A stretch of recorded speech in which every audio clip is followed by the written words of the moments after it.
चलिए एक बात बताइए, अगर आपका केस सालों सालों तक कोर्ट में अटका रहे तो आप इंसाफ मांग रहे हैं या फिर अपना पेशेंट टेस्ट करवा रहे हैं? अजीब बात है ना, राइट? पर आपने कभी सोचा है कि इंडिया में सबसे ज्यादा केस किसके कोर्ट में आते हैं? नक्सल्स के, गैंगस्टर्स के, पब्लिक के? तो इसका जवाब है इन तीनों में से कोई नहीं। आप चौंक जाएंगे ये सुनकर कि सबसे ज्यादा कोर्ट केसेस अगर किसी की पार्टी से रिलेटेड है तो वो है सेंट्रल गवर्नमेंट से।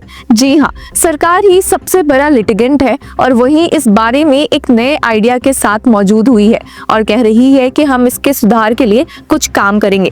पर क्या अब सरकार कोर्ट रूम में भी अपनी चलाना चाहती है? जब सरकार रिफॉर्म के नाम पे रूल्स लिख रही है और दूसरी साइड साइलेंट है, तो क्या ये न्याय का मामला है या सिस्टम मैनेज करने का? अभी सेंट्रल गवर्नमेंट ने कहा है कि वो कोर्ट का बोझ कम करेगी और अननेसेसरी केसेस को रोक देगी, लेकिन क्या ये असली रिफॉर्म है या जुडिशरी के प्रेशर में आकर इमेज क्लियरिंग मूव है बस? क्योंकि जुडिशरी का कहना है कि केसेस पेंडिंग है क्योंकि एग्जीक्यूटिव काम टाइम पे नहीं करता और कहता है कि कोर्ट्स इंटरफेयर करते रहते हैं।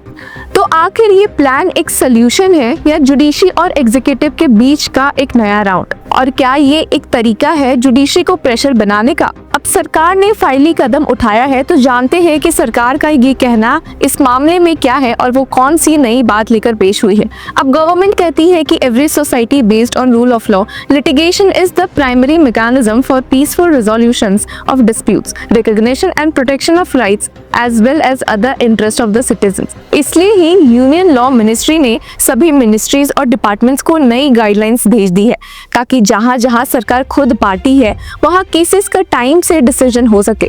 मतलब अब कोर्ट में केसेस लटके नहीं रहेंगे और अननेसेसरी डिले को रोका जाएगा। सिंपल बात है, अगर सरकार ही एक्टिवली काम करेगी और रिप्लाई करेगी तो न्याय भी जल्द से जल्द मिलेगा। अब गवर्नमेंट का कहना है कि the litigation process is seen to be time consuming, complex and influenced with various external factor resulting in significant delays in resolving disputes. तो इन्हीं बातों को ध्यान में रखते हुए ministry of law and justice ने एक ऑफिस मेमो इशू किया है जिसमें क्लियर कहा गया है कि एक स्टैंडर्ड ऑपरेटिंग प्रोसीजर SOP बनाई गई है जो अननेसेसरी केसेस को अवॉइड करेगा और डिपार्टमेंट्स के बीच लिटिगेशन कोऑर्डिनेट करेगा। टाइटल है इसका directive for the efficient and effective management of litigation by government of India. पर इसका मतलब अब सरकारी केसेस भी जल्द खत्म होंगे। ये मूव विकसित भारत 2047 का गोल बोला जा रहा है, लेकिन सच ये भी है कि सरकार अपने ही लिटिगेशन को कंट्रोल करना चाहती है ताकि अननेसेसरी केसेस से बच सके और डोमिनेट कर सके, जैसा कि कुछ लोगों का मानना है। पर क्या ये सच में गवर्नेंस सुधार है या पावर स्ट्रगल का एक और चैप्टर?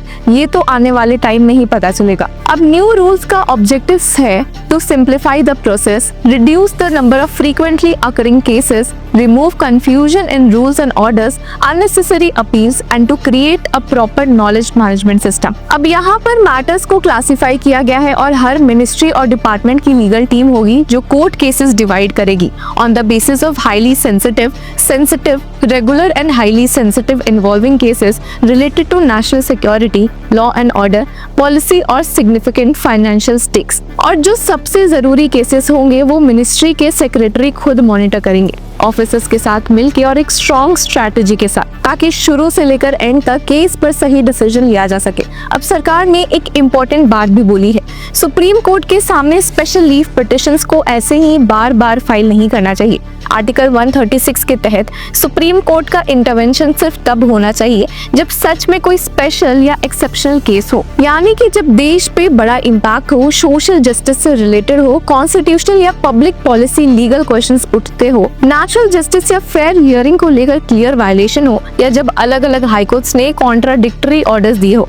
नेचुरल जस्टिस के प्रिंसिपल्स भी लिटिगेशन के लिए बहुत ही मायने रखते हैं। The principle of natural justice in litigation rooted in fairness and due process ensures that the legal proceeding are conducted impartially or with respect for individual rights।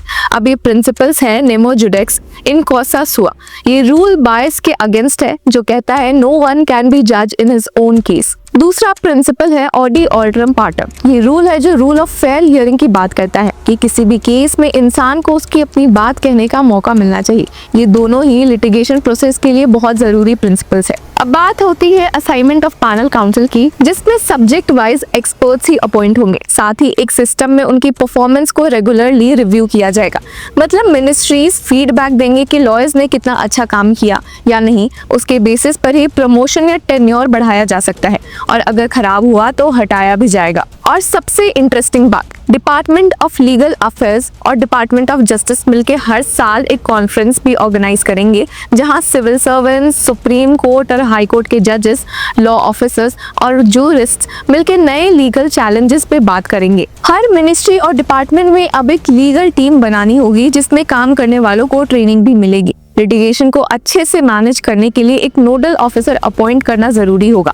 Ideally जो law graduate हो और joint secretary या उससे ऊपर की rank का हो। साथ ही director legal, deputy secretary legal और अंडर सेक्रेटरी लीगल जैसे पोस्ट बना के लॉ डिग्री वाले ऑफिसर्स को अपॉइंट करना होगा, ताकि काम प्रोफेशनल तरीके से हो। अब यहाँ पे यंग LLB ग्रेजुएट्स को अपॉर्चुनिटी देने की बात की गई है। सरकार अब आर्बिट्रेशन और मीडिएशन का इस्तेमाल भी करना चाहती है। इसके लिए एक स्पेशल स्कीम या गाइडलाइन बनाई जाएगी। गवर्नमेंट कॉन्ट्रैक्ट्स में आर्बिट्रेशन क्लॉज को केस बाय केस कंसिडर किया जाएगा, जिसमें पब्लिक अकाउंटेबिलिटी, जुडिशियल ओवरसाइट पर ध्यान दिया जाएगा। अब एक आर्बिट्रेशन प्रोसीडिंग्स का पोर्टल भी बनाया जाएगा, जहां सब केसेस ट्रैक किए जा सके। अब जब कोई न्यू रूल या पॉलिसी आती है तो उसको चेक किया जाता है कि उसमें कोई रिस्क या लूप होल्स ना हो, और यहाँ पर भी उसको क्लोजली मॉनिटर किया जाएगा, ताकि फ्यूचर में कोई अनएक्सपेक्टेड लीगल प्रॉब्लम्स ना आए। ये सारे डॉक्यूमेंट्स मिनिस्ट्रीज की वेबसाइट्स पर अपलोड कर दिए जाएंगे, ताकि सबको इजीली मिल सके और ट्रांसपेरेंसी बनी रहे। अब हर मिनिस्ट्री और डिपार्टमेंट को अपने स्टाफ की कंप्लेंट्स या ग्रीवांसेस को सुनने के लिए एक रिव्यू या अपील सिस्टम बनाना होगा। अगर एक जैसे केसेस अलग अलग कोर्ट्स या ट्रिब्यूनल्स में हैं, तो कोशिश ये होगी कि उनको एक ही जगह ट्रांसफर करके एक साथ डिसाइड किया जाए। अब सरकारी डिपार्टमेंट्स जो केसेस में इन्वॉल्व हैं, उनको भी अच्छी कोऑर्डिनेशन करनी होगी, ताकि डिफेंस स्ट्रांग हो।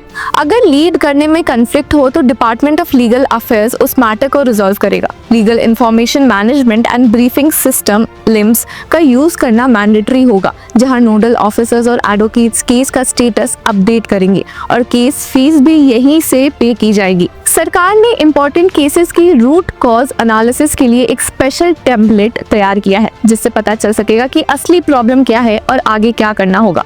No appeal against ex parte interim orders, मतलब एक्स पार्टे इंटरिम ऑर्डर्स के खिलाफ अपील तभी फाइल करनी चाहिए जब वो गवर्नमेंट ऑफ इंडिया की पॉलिसी के अगेंस्ट हो, वरना ज्यादा बेकार अपील करने के बजाय एफर्ट्स कोर्ट या ट्रिब्यूनल से सीधा उस ऑर्डर को खत्म करवाने पर लगानी चाहिए। अगर सेंट्रल एडमिनिस्ट्रेटिव ट्रिब्यूनल CAT या हाई कोर्ट का कोई ऑर्डर DOPT की पॉलिसी या गाइडलाइंस के खिलाफ होता है, तो उस मिनिस्ट्री या डिपार्टमेंट को उस ऑर्डर को चैलेंज करना होगा, या तो सेम कोर्ट में रिव्यू पिटिशन फाइल करके या फिर हायर कोर्ट में अपील करके, और इसके लिए DOPT से पहले से परमिशन लेने की जरूरत नहीं है। दूसरी तरफ सरकार ने ये भी सजेस्ट किया है कि अगर कोई छोटी मोटी लीगल डिस्प्यूट है, तो ऐसे मैटर्स के लिए एमनेस्टी स्कीम्स बनाई जा सकती है। इन डिस्प्यूट्स का सोल्यूशन मीडिएशन, आर्बिट्रेशन जैसी ADR मेथड्स के थ्रू किया जा सकता है, ताकि लोगों की लाइफ आसान हो सके। तो अब सरकार ने लिटिगेशन को स्ट्रीमलाइन करने के लिए पूरा गेम प्लान रेडी कर लिया है, चाहे वो अननेसेसरी SLPs हो, स्लो डिसिप्लिनरी एक्शंस